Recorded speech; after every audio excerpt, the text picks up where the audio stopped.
Il nous vient de Marseille, il commande pour nous un article de l'actualité. L'invité de la revue de prof aujourd'hui, c'est Alain Bétonne. Bonjour. Bonjour. Vous êtes prof de sciences économiques et sociales au lycée Thiers à Marseille, donc également auteur d'un blog, éloge-des-ses.fr.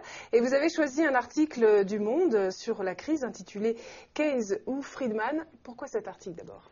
Alors je pense que c'est un excellent article, d'abord d'un excellent économiste qui s'appelle Daniel Cohen. Et puis c'est un article qui a l'avantage, de façon assez synthétique, de présenter l'ensemble des mécanismes de la crise. Il a aussi le grand intérêt de montrer qu'il est important de mobiliser les acquis de la théorie économique, la référence à Keynes et Friedman. Voilà, il faut revenir absolument à Keynes et Friedman pour comprendre la crise économique actuelle. En tout cas, c'est très utile et ça démontre que dans la formation des élèves, on peut penser par exemple qu'un objectif raisonnable d'une formation économique, c'est qu'un élève en fin de terminale soit capable de lire un article du Monde ou des Échos ou de la Tribune. Et par conséquent, si on trouve dans ces publications ce type de références, eh bien les élèves doivent les maîtriser. Alors, on va peut-être rappeler pour les élèves qui ne seraient peut-être pas sûrs de leur connaissance, qui sont Keynes et Friedman. Alors, ce sont deux très grands économistes. Keynes est un contemporain de la crise des années 30. Son livre principal, La théorie générale, est paru en 1936.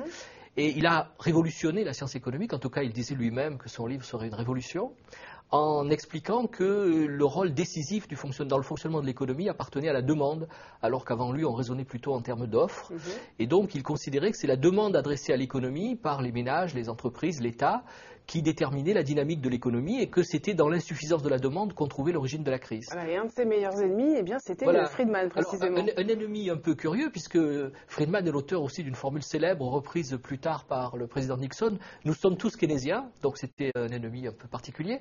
Mais il est vrai que l'analyse de Friedman est tout à fait différente de celle de Keynes, notamment parce qu'il considère pour sa part que le rôle décisif appartient non pas à la demande telle que l'envisageait Keynes, mais aux variables monétaires et notamment à la quantité de monnaie. Alors voilà pour la théorie. Quel rapport avec la crise actuelle ? Alors le rapport avec la crise actuelle est magnifiquement montré par Daniel Cohen. Il montre qu'au départ, on assiste à l'éclatement d'une bulle financière, celle des crédits hypothécaires américains, une faillite bancaire qui inquiète les ménages, qui inquiète les entreprises, et ceux-ci révisent à la baisse leurs demandes. Les ménages diffèrent leurs achats de biens durables, d'automobiles, renoncent à leurs projets d'acquisition de logements. Les entreprises, devant cette baisse de la demande des ménages, réduisent leurs investissements. Et on rentre dans une logique de réduction de la demande, de réduction de l'offre, de montée du chômage. C'est exactement le mécanisme décrit par Keynes à propos de la crise des années 30. Alors donc on a cette crise, en fait, on a une conjonction de crise de la consommation et puis crise financière et bancaire, voilà, c'est ça ? Le deuxième volet, c'est la thèse que défend Daniel Cohen. Il dit on n'a pas à choisir entre Keynes et Friedman. Il faut emprunter à l'un et à l'autre les éléments théoriques qui nous permettent de comprendre les événements. Donc c'est pourquoi le débat entre les théoriciens n'est pas un débat religieux ou un débat politique. Chaque théoricien regarde d'un certain point de vue la réalité et donc nous donne des clés de compréhension de l'actualité. Alors en l'occurrence, Friedman, en étudiant la crise de 29, avait mis en cause le comportement de la réserve fédérale de l'époque, qui n'était pas venue en aide aux banques et qui avait conduit à un effondrement du système bancaire. On a vécu la même chose. Alors aujourd'hui, on n'a pas tout à fait vécu la même chose. Avec un déclenchement qui est comparable, mais avec une différence considérable, c'est que les banques centrales ont tiré les leçons de Friedman et elles ont appris à intervenir.